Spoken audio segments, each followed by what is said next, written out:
Noche Buena pa nga lang, pero suot na ng nanay ko yung pamasko niya. Syempre mare, hindi magpapakabog yung kapatid kong kutuhin. Eri na nga yung handa namin at ready na kaming kurutin. Shoota mare, napakasosyal ng lechon namin, naka-stripe pa na black and white.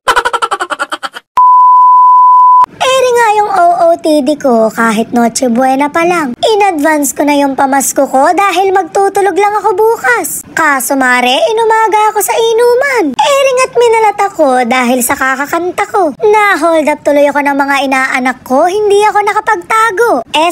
Nakapamasko pala sila sa akin. Grabe ka naman sa mga inaanak mo, 20 na nga lang ang inabot mo.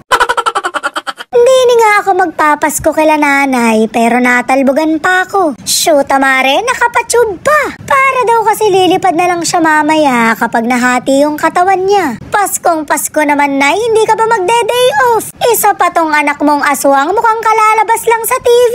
Hindi daw siya si Sadako dahil happy siya. Kung hindi mo na-gets yung joke mare, baka bobo ka. Eri nga yung mga handa namin na puro pang pulutan. Ano pa nga ba kasing gagawin? Di magiinuman. Eri nga yung napala ko, kaya akala mo ako kinukumbulsyon. Nalasing ako ng bongga mare, comatose ako ng 3 days. May nagpadala nga sa akin ng donut pero hindi ko kakilala. Shoota mare, may secret admirer yata ako. Habang kinakagat ko nga, kinikilig pa ako. Kaso mare, namali lang pala ng deliver. Nasayang yung kilig ko, nagpaluwal pa ako. Umorder na nga lang kami dahil hindi masarap magluto yung nanay ko. Napatunayan niya naman sa sarili niya dahil lasang sinampalukan yung papaitan niya. Syempre mare, kinain pa rin namin dahil pinaghirapan niya. Mukhang aabot nga lang ng bagong taon dahil may natira pa. Maituloy kami sa mura. Mabuti pa yung mura mo nay, mapait, pero yung papaitan mo, maasim. Dineliver na nga mare yung in-order kong lechon. Ano kayang skincare nito at napakakinis. Kabod na nga lang akong nalungkot dahil mas glass skin pa sa akin. Maitanong nga sa binilan ko, nang gigigil ako.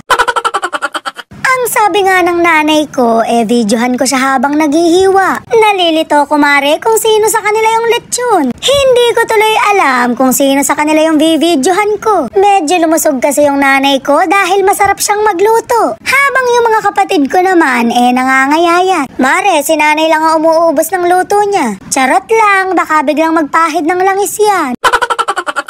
Pinagyayabang nga ng kapatid ko na gumawa ng salad si nanay. Ipanlalaban niya daw to dahil kakaiba ang lasa. Sa sobrang sarap daw kasi, para kang kumakain ng coffee jelly. Napakabongga talaga ng nanay ko, masyado siguro pagsisisi sa amin. Iyan naman lambing lang na may halong katotohanan.